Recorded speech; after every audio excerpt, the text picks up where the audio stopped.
አምላክ እንዳለው አስተምሮ አላስተማርም አምላክ ኢየሱስ ክርስቶስ። ኦኬ ክርስቶስ በስጋ እንደመገለጡ ቅድመ ተዋህዶን ለመጠቆም አምላክ የሚል ንግግሮች አሉ።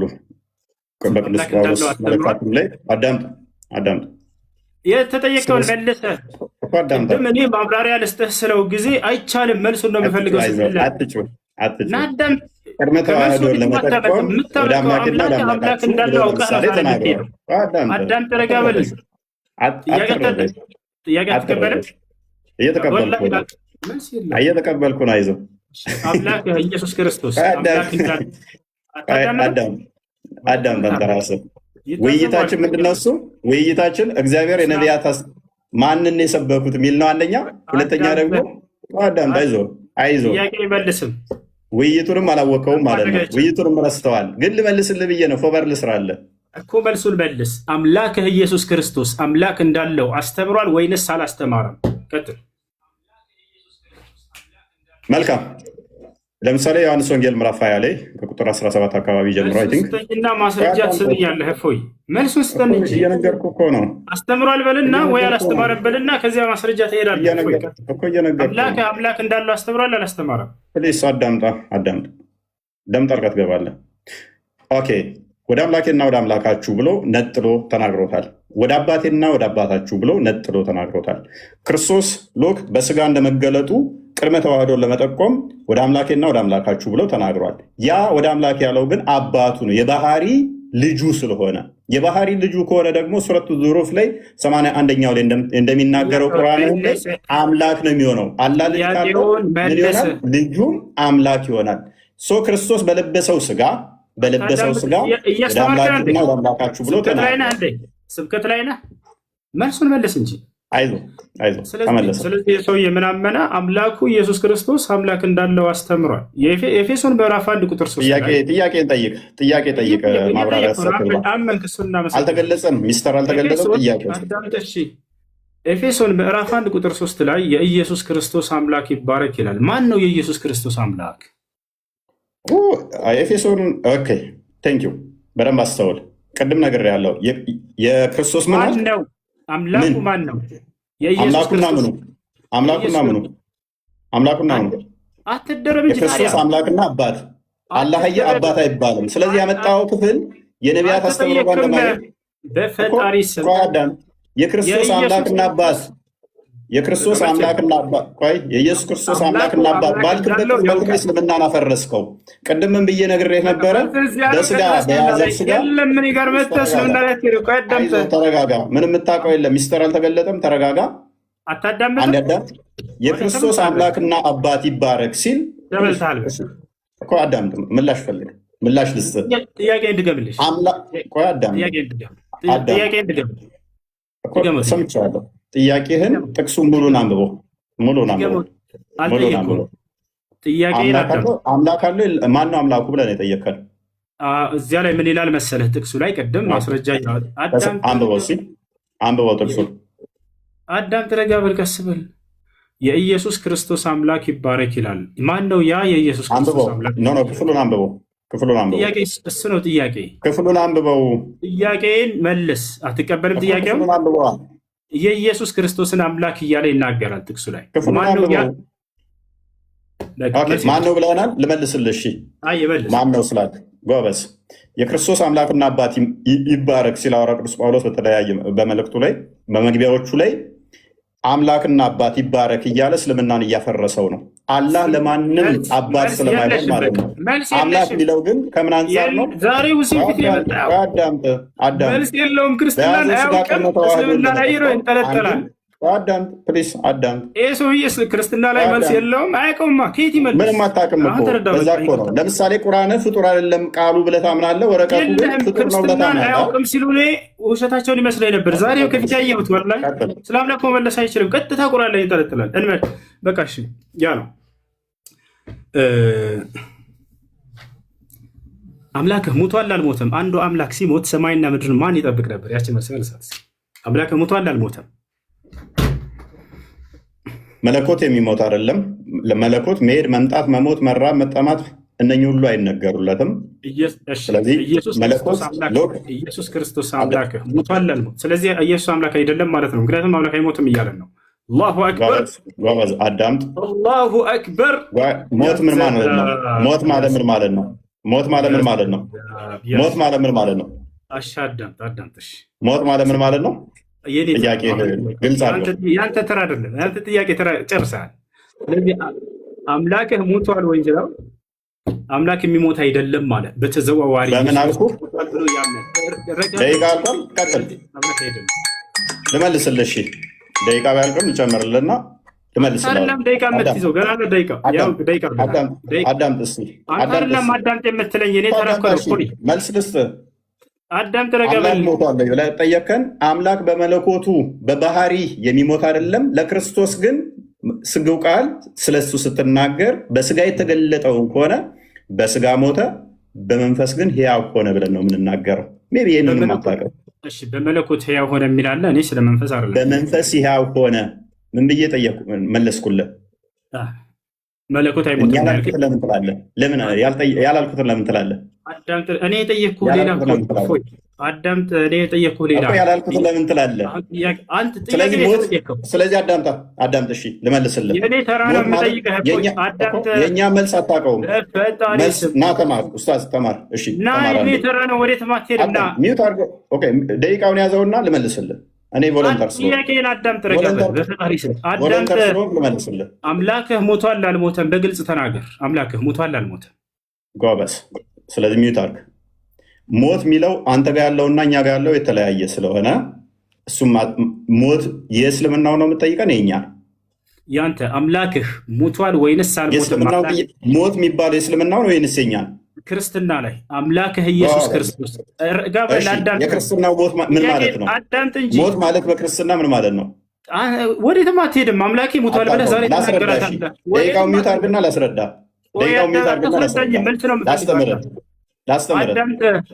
ላስተምርህ። ጥያቄው አትሽፎይ። አምላክህ ኢየሱስ ክርስቶስ ሞቷል ወይንስ አልሞተም? መልስ። በስጋ ሞተ በመንፈስ ሕያው ሆነ ብለን እናምናለን።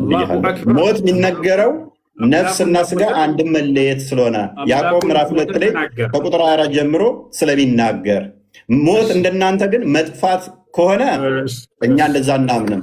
ስለዚህ ማን ያስተዳደር ነበር ምናምን መለኮት ለቅጽበት እንኳን መሞት ወይንም መለየት የለበትም ማለት ነው። ዮሐንስ ወንጌል ምዕራፍ 1 ላይ ቁጥር 18 ላይ በአብ እቅፍ እንዳለ ይናገረናል። ክርስቶስ በስጋ እንኳን ተገልጦ አንደኛ ቆሮንቶስ ምዕራፍ 15 ቁጥር 17 ላይ ክርስቶስም ካልተነሳ እምነታችሁ ከንቱ ናት፣ እስከ አሁን ድረስ በኃጢአት ላይ ናችሁ እያለ ይናገራል። አንደኛ ቆሮንቶስ ምዕራፍ 15 ቁጥር 14 ላይ ክርስቶስም ካልተነሳ እንግዲያስ ስብከታችን ከንቱ ነው፣ እምነታችሁም ደግሞ ከንቱ ነው ይላል። የክርስትናን እምነት ከንቱ መሆንና ለመሆን መሰረት ያደረገው የክርስቶስ መነሳት ላይ ነው፣ ትንሣኤ ላይ ነውና ኢየሱስ ክርስቶስ ከሙታን ሲነሳ ያየው አንድ የሐዋርያ ምስክር አለ ወይንስ የለም? ኦኬ፣ እዛው የጠቀስከው ምዕራፍ ላይ ሜይ ቢ አንደኛ ቆሮንቶስ ምዕራፍ 15 ነው የጠቀስከው። እዛው የጠቀስከው ምዕራፍ ላይ ከቁጥር 1 ጀምረህ አላነበብከውም ወንድማችን።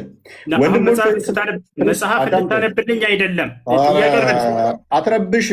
መጽሐፍ እንድታነብልኝ የጠቀስከው መጽሐፍ ላይ ምስክር ልሰጥህ እኮ ነው፣ ላነብልህ ነው። ጥያቄውን መልስና ማስረጃ ከዚያ ታነሳለህ። እንደሱ እኮ ነው የሚደረገው። የኔ ደቂቃ ነው። የኔ ደቂቃ ነው። 11 ደቂቃውን ራሱ ጭማሪ ሰጥቻለሁ። የኔ ደቂቃ ነው። አዳምጠኝ። 11 ደቂቃ ደርሷል ጭማሪ። አዳምጠኝ። የኔ ደቂቃ ነው። የጠቀስከው ጥቅስ ቁጥር 1 ላይ አላነበብከውም ማለት ነው። አላህ ለምሳሌ ኢሳን አስመለጠው ሲባል ማንም ያየ የለም፣ ማንም ያየ የለም፣ አምልጧል ብሎ ያምናል። እኛ ግን ምን እናምናለን? ምስክር እንዳለ እዛው የጠቀስከው ምዕራፍ ላይ ልመታህ እኮ ነው። አንተ በጠቀስከው ምዕራፍ ላይ ሲጠየቅ ጊዜ አላህ ሙሐመድ የለም ያለው ኡስታዝ እሱ ኤኒዌይስ ኮንክሉዥን እንስት እና ኢየሱስ ክርስቶስ ከሙታን ሲነሳ ያየው አንድ ሐዋርያ የለም። ዮሐንስ ወንጌል ምዕራፍ 20 ላይ አንድ በል እዚሁ የጠቀስከው ምዕራፍ ላይም ሰጠው። አላህ ግን ኢሳን ሲያስመልጠው አንድም ማስረጃ ማምጣት አይቻልም። ኢሳን አስመልጠው ተብሎ ይታመናል። ማስረጃ የለም። መመለስ አይችልም። ለአንዱ መልስ ስላልፈለግክ ነው። ኮንክሉዥንስ ይበቃል።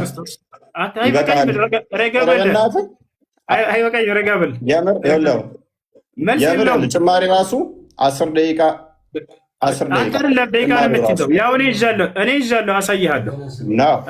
ይኸው አሳይሃለሁ። ያው ኦኬ፣ ስንት ደቂቃ? 9 ደቂቃ 10 ደቂቃ እየሆነ ነው። አንተ ጥሩ ትቀልዳለህ። አንተ ኡስታዝ ይመችህ። ኢየሱስ ክርስቶስ ከሙታን ካልተነሳ ክርስትናችን ከንቱ ነው፣ ስብከታችን ከንቱ ነው፣ እምነታችንም ውሸት ነው ብሏል ጳውሎስ። ስለዚህ ክርስቶስ ከሙታን መነሳቱን ያየ አንድ የሐዋርያ ምስክር አለ ወይንስ የለም? እፎይ መልሳት። እሺ ቆይ አዳምጣ አንዴ። ዮሐንስ ወንጌልን አላነበብኩም። አለ በደንብ አለ። ማን ይባላል ያ ሐዋርያ ከሙታን ሲነሳ ያየው? እኮ አዳምጣ ማስረጃ ስለተሰጠኛለህ። እፎይ ማን ይባላል ያየው ሐዋርያ ከሙታን ሲነሳ? ማዳመጥ ማትፈልገው? ያው እያዳመጥኩ ነው። ጥያቄ መልስ። ማን ነው ያ ሐዋርያ ያየው? ማን ይባላል? ስላዩትም እኮ ነው። እንደገና ቤታቸው ይገባል እኮ ጸሎት ሲያደርጉ ከሙታን ሲነሳ ያየው አንድ ሐዋርያ ማን ይባላል? ማን ይባላል? ከሙታን ሲነሳ ያየው ለምንድን ነው የማትረጋጋው? አዳምጥ በሚል ቃል አትደበቅ። ማን ይባላል? ከክርስቶስ ከሙታን ሲነሳ ያየው ሐዋርያ ማን ይባላል? ጎበዝ። እሺ አዳምጥ። እንደ ሞት አምኗል። መነሳቱን አይተዋል አላዩም ነው ጥያቄው። አላልኩህ። ሲነሳ ያየው አንድ ሐዋርያ በቃ መልስ የለውም። ወላሂ መልስ የሌለው ጥያቄ አይመልሰውም። አንተ አይደለም አይመልሰውም። ስለዚህ አዳምጥ። በዚያም ሰዓት ተነስተው ወደ ኢየሩሳሌም ተመልሱ፣ ከእርሱ ጋር ነበሩ። ጌታም በእውነት ተነስቷል፣ ለስምዖንም ታይቷል እያሉ በአንድነት ተሰብስበው አገኟቸው። ዮሐንስ ወንጌል ምዕራፍ 20ንም ከቁጥር 1 ጀምሮ አንብበው እነ ስምዖን እንዴት እንዳገኙ ከዛ በኋላም ደግሞ እንዴት እንደታየላቸው ተገልጿልና ቅድም የጠቀስከው ምዕራፍ ላይ በደንብ እዛው ያስቀምጠዋል።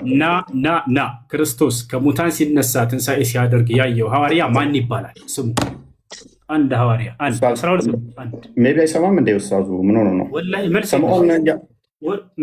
በዚያን ሰዓት ተነስተው ወደ ኢየሩሳሌም ተመለሱ። 11ዱ ከእርሱ ጋር የነበሩትም ጌታ በእውነት ተነስቷል፣ ለስምዖንም ታይቷል። ኢየሱስ ክርስቶስ ሲነሳ ያየው ማን ይሄን እየተናገረ ያለው? መረዳት አትችልም እንዴ ኡስታዝ? መረዳት አትችልም? መልስ የለም። ያን ሐዋርያ ስም መናገር አይችልም። ምክንያቱም ይህንንም ሲነጋገሩ ኢየሱስ ራሱ በመካከላቸው ቆሞ ሰላም ለእናንተ አላቸው። አየህ አይደለ? አንድ አሜት አድርጋ አሁን መልስ ነው። ደቂቃን አልጨረስክም? አሁንም ደቂቃ ተረጋጋ። ያው እየቆጠረልህ ነው 11 ደቂቃ ደርሶናል። አሁንም እንደገና አስጀምሬልህ 7 ደቂቃ እየሄደልህ ነው። ክርስቶስ ከሙታን ካልተነሳማ ክርስትናችን ከንቱ ነው ብሏል ጳውሎስ። ማነው እምነታችን ከንቱ ነው ብሏል። ስለዚህ ክርስቶስ ከሙታን ሲነሳ ያየው ሐዋርያ ማን ነው ብለው ይሄ ሰውዬ ስሙን ሊጠቅስ አልቻለም። ጥያቄ ጠይቅ፣ ማብራሪያ አይደለም ኡስታዝ፣ ማብራሪያ አልተጠየቅም። አላህ ኢሳን ሲያስመልጠው ያየም የለም። ማን ነው በሱ ቦታ የተሰቀለው? ሚያቅ የለም። ኢሳ ተመልሶ ይመጣልም የሚል በቁርአን ውስጥ ሽታው የለም። ስለዚህ ሌላ አርጉመንት ዛት ትምጣ የለም አይደለም። ሲነሳ ተመቃብር ሲነሳ ሲያርግ እንኳን ሐዋርያት ሥራ ምዕራፍ 1 ላይ ቁጥር 11 ላይ አይተውታል። እንዲህ ወደ ሰማይ ሲወጣ እንዳያችሁት ተመልሶ ይመጣል ብለው ተናግረዋል። ሲነሳ ግን አላየሁትም። እሱ ነው የሚያሳዝነው። ወላሂ ሲነሳ ደግሞ ከተነሳ በኋላ ነው። አየህ፣ ሲነሳ ግን አላየሁትም አይደል? ይሄን ተማመን። ሲነሳ ግን አላየሁትም። ጎበዝ እኮ ተነሳ አይደለም። ዮሐንስም ምን አለው? እንትናን ቶማስም ምን አለው? ጎኔና እይ አለው አይደለ? የተወጋውን ተነስቶ ሲነሳ ግን ቀብረውት ነበረ። ይኸው ተነስቷል። ጎኔን የተወጋሁትን እይ አለው። ላንብብልህ አዳምጥ። በዚያም ሰዓት ተነስተው ወደ ኢየሩሳሌም ተመለሱ። 11 ነው ከእነርሱ ጋር የነበሩት። ጌታ በእውነት ተነስቷል፣ ለስምዖንም ታይቷል። ስለዚህ ተነስቶ አሳያቸው፣ አዩት ማለት ነው። እሺ በቃ እፎያዬ፣ ይሄ ጥያቄ ከይቅርታ ጋር በጣም አታውቀውም። አክቹዋሊ ይህንን ጥያቄ ብለህ ዘህ ትመጣለህ። በጣም ያሳፍራል። ይህንን ጥያቄ ብለህ ዘህ መምጣት አዳምጥ፣ ረጋ በል። ጥያቄ ብለህ ዘህ መምጣት አዳምጥ እንጂ እኔ ደቂቃ እኮ ነው። እፎይ ረጋ ብል። በቃ ጥያቄ ብለህ ዘህ መምጣት። ዮሐንስ ወንጌል ምዕራፍ 20 አንብበው። ለማንኛውም ሽቶ ይዘው ወደ መቃብሩ ጋር ሲሄዱ ተነስቶ ያገኝተውታል። ከመቃብር ተነስቶ መቃብሩን ድል አድርጎ ተነስቷል። የኔና የአንተም ጌታ ባታምነው ተነስቷል። ክብር ለክርስቶስ ይሁን። ባይር ቀጥ ግን በጣም የሚያሳዝነው ሲነሳ ያየው አንድ ሐዋርያ የለም። እሺ እንጨር። አሁን ወደ የት እንሄዳለን? ስለ አጋንንት በእስልምናና በክርስትና አጋንንት ኮንክሉዥን ነው ወንድማችን። ና ስለ አጋንንትማ ሳነጋገር ካበለት በጣም ነው የሚያፍሩብህ። ወላሂ ነው። ሁለተኛ ስለ አጋንንት ላይፍ ላይ እንዳታወራ ነው ማድረግህ። አሁን አዳም አላህ ምን እንደሆነ አሳይተነዋል። ኮንክሉዥን ስራ አዳምጠህ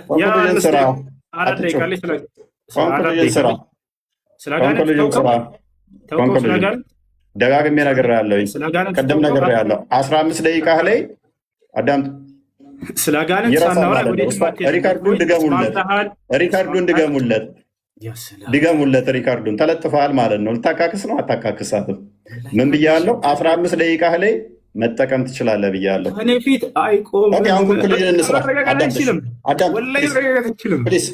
ፕሊስ አሁን 5 ደቂቃ ሊያዝ ትይዝልኛለህ። እሺ ስለ አጋንንት ተው እናውራ። ልለምነህ አጋንንት ምንድን ነው በክርስትና? ደግሞ እንደገና ዲቤት ከፈለክ እንደዚህ ጨምቄ ተከብር ካለ ከዚህ በኋላ ገስት ላይ እየመጣህ የምትጠይቀው እንደ ህፃን ልጆች። አሁን ስለ አጋንንት ልናወራ ነው። ና ድጋሚ ለመዋረድ አትቸኩል።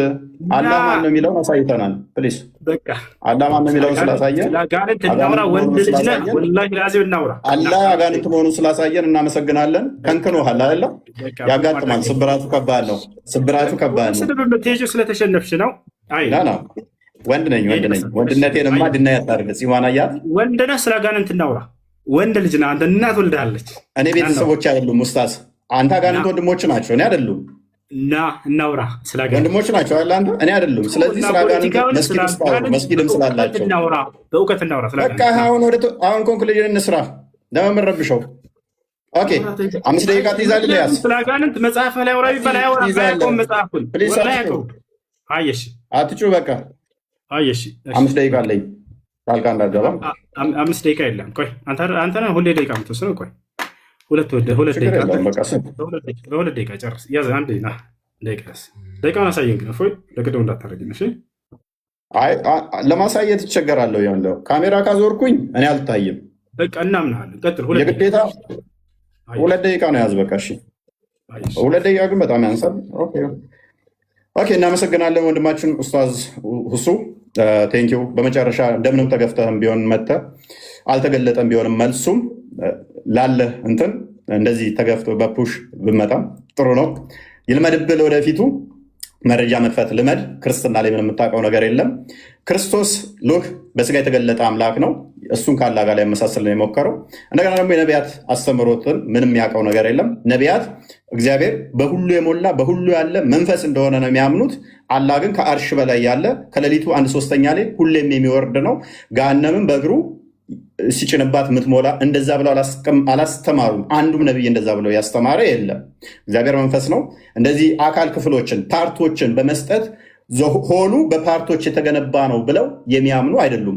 ነቢያቶች አምላካችን ጭንቅላት ይኑረው አይኑረው፣ ብልት ይኑረው አይኑረው፣ አንገት ይኑረው አይኑረው አናቅም ብለው ያስተማሩበት የለም።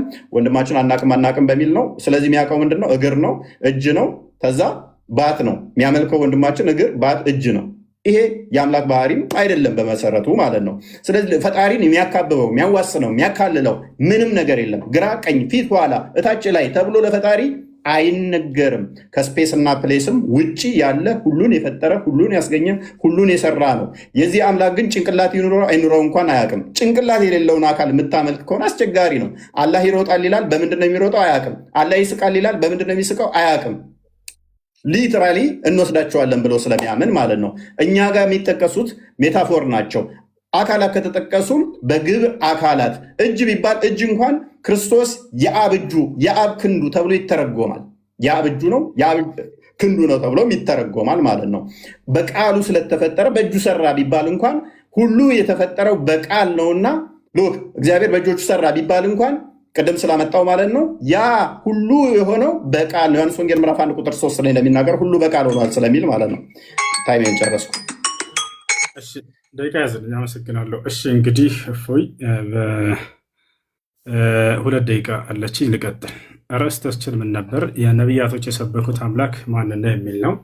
እኔ ስለ አምላክ እስኪ ልንገራችሁ። አምላክ አላህ ስብሐነሁ ወተዓላ ነቢያቶች የሰበኩት አንዱ አምላክ ታላቁ አብርሃም አምላክ አላህ ስብሐነሁ እንዴ በአንድ 20 ደቂቃ አለቀ፣ 20 ሰከንድ አለቀ። እሺ ችግር የለውም። አብርሃም ምን አለ? ወኢብራሂም ኢዝ ቃለ ሊቀውሚሂ አዕቡዱላህ፣ አብርሃምን ባለ ጊዜ አስታውስ ሙሐመድ ለህዝቦችህ አምላካችሁን አላህን ተገዙ አላቸው ይላል። ስለዚህ አብርሃም ምን አለ? አምላክን አላህን ተገዙ አለ። ታላቁ ለእስራኤል ልጆች የተላከው ነቢዩ ኢየሱስ ዒሳ ዓለይሂ ሰላም የድንግል ማርያም ልጅ የዛች የጻድቋ ልጅ ምን አለ? ወኢነ አላህ ረቢ ወረብኩም ፈዕቡዱሁ ሃዛ ሲራጡን ሙስተቂም አለ። በህዝቦቹ ፊት በእስራኤላውያኖች ፊት ቆሞ ምን አለ? የእኔም ጌታ የእናንተም ጌታ እርሱ አላህ ነው፣ እርሱንም በብቸኝነት ተገዙት አለ። ነገር ግን ኢየሱስን ዒሳን ካደው ይሄ ሰውዬ እና ተከታዮቹ እኔ አምላኬን አምልኩ እያለ እየተናገረ ኢየሱስ ክርስቶስ ዮሐንስ ወንጌል ምዕራፍ 20 ቁጥር 17 ላይ ወደ አምላክ ያደርጋለሁኛል አምላክ አለኝ እያለ እያስተማራቸው አይ ተሳስተሃል ኢየሱስ አንተ ራስህ አምላክ ነህ ብለው ካዱት ክርስቲያኖች አያቸው አይደል? ልክ እንዲሁ ኢልያስ ምን አለ? ወኢነ ኢልያስ ለሚነል ሙርሰሊን ኢዝ ቃለ ሊቀውሚሂ አላ ተተቁነ ተድዑነ በዕለን ወተዘሩነ አሕሰነል ኻሊቂን አላህ ረበኩም አለ። ኢልያስ ታላቁ የአላህ ነቢይ ምን አለ? የእናንተም የአባቶቻችሁም ጌታ እርሱ አላህ ነውና አላህን ተገዙት አለ። ያ ታላቁ ኑሕ ምን አለ? ወቃለ ስብሓነሁ ወተዓላ ሓኪየን ዐን ኑሕ ዓለይሂ ሰላም ፊ ሱረት ሁድ ወለቀድ አርሰልና ኑሐን ኢላ ቀውሚሂ ፈቃለ ያ ቀውሚ ዕቡዱላህ ማ ለኩም ሚን ኢላሂን ገይሩህ። ኑሕ ለህዝቦቹ ምን አለ? ህዝቦቼ ሆይ አላህን በብቸኝነት ተገዙት፣ ከእርሱ በስተቀር ሌላ ማንም አምላክ የላችሁምና ብሎ ተናገረ። ስለዚህ እፎይ አንተንም ሆነ እንዲሁም ደግሞ ከአንተ ጋር እየተከተሉ ያሉ ልጆችን የማንኛውም የኢትዮጵያ ሀገር የልጆች ክርስቲያኖችን በጣም አዝንላችኋለሁ፣ በጣም እወዳችኋለሁ፣ በጣም እሳሳላችኋለሁ። ልክ ነቢያቶች ለህዝቦቻቸው እንደሚሳሱት የአብርሃም የኢስሐቅ የያዕቆብን የኢየሱስን የማርያምን አምላክ አላህን እንድታመልኩ ጥሪ ያደርግላችኋለሁ። ቆም ብለህ አስብ አንተ ልጅ። ሌላውን በመክረህ ስለ ክርስትና በደንብ አድርገህ ቤተክርስቲያን ሂደህ ተማር። ስለ እስልምና ጥያቄዎች በሚኖሩህ ጊዜ ከዚህ በኋላ ገስት ላይ የመጣህ እንድትጠይቅ አስተናግድሃለሁ በየትኛውም ሰዓት ነው። ወላሂ ከሁሉም በፊት ለአንተ ቅድሚያ ሰጥሃለሁኝ። አደራህን እፎያዬ፣ አደራ ጥያቄዎች ካሉ መተህ ጠይቀኝ። መልካም ጊዜ ይሆንልህ። ስለተገናኘን በጣም ደስ ብሎኛል እፎይ። እሺ ቴንኪው ለነበረን ጊዜ እኔም በጣም አመሰግናለሁ። ቤቴ ና የሚለው ብዙም አልተገለጠም ከሆነ መልስ ቤት እንሰራለን። የኔ ጥያቄ አልተገለጠም ስላለ እናመሰግናለን። ቴንኪው ባይ። ኦራይት መልካም። ሁሉ ነገር አልተገለጸም፣ አናቅም። አምላክን ሳታቅ ምን ትሰራለታለህ? ኧረ ተው ተው ተው ተው፣ ልጁን ጉትተ ሰዓት ሙሉ ተቀመጥኩኝ እኮ እናንተ። የዛሬው ውይይት ምን እንደሚመስል ትልቁ ላይ አድርገኝ አባ። የዛሬ ውይይት ምን እንደሚመስል እርቦኛል። ስማ፣ የዛሬ ውይይት እንመልከተው።